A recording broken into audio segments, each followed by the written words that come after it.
So, Gray, you're a product marketer, not a seller, sales leader, sales rep. So I'm curious, how are you using Salesloft? Yeah, so I actually use Salesloft every single day because as a product marketer, I am incredibly, I have a huge desire to understand what customers and prospects are up against. It's so important for me to actually get to the deep stuff of what they're maybe even not saying. So I look at Salesloft, I go through our conversations product. And what's really helpful for me is that I can go through the transcript really quickly and kind of get to the pieces that I want to understand, whether it's about a competitor or about pricing or about a certain technology or functionality. That's super helpful for me. But also I look at our cadence performance. I test cadences based off of what persona messages are resonating. I look at our deals and what deals have higher, deal engagement scores that maybe have certain collateral being used.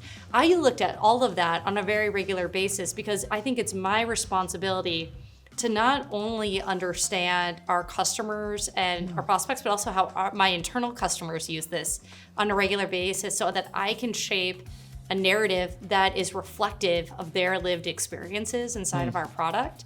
And it's so important to me, and I love it so much because I get this insight that I feel like I have a secret window into the lives of the people that we're marketing to on a regular basis that not a lot of product marketers get. It's makes my job, I won't lie, it's one of the easiest jobs I've had as a product marketer because one, it's a really fantastic product.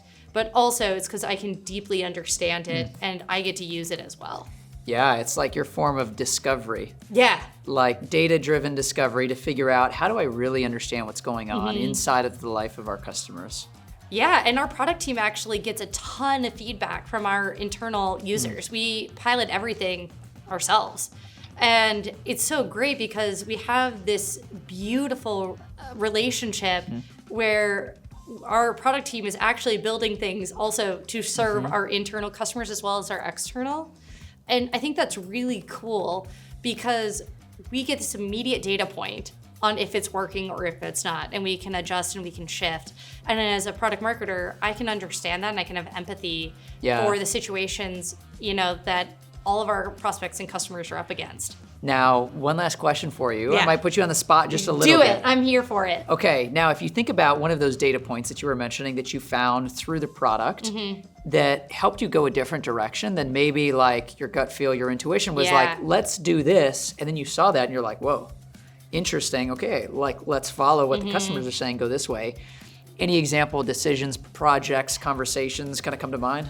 Yeah. One of the really big ones was, and it maybe feels small, but it was actually on the way that people think about navigating through the product, which I thought was super interesting. So when the way that I think about our products is I think about so much of it in terms of workflows. What is the thing that you're trying to accomplish?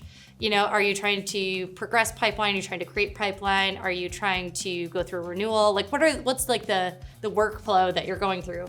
But especially with our cadences products, a lot of people thought of that as content.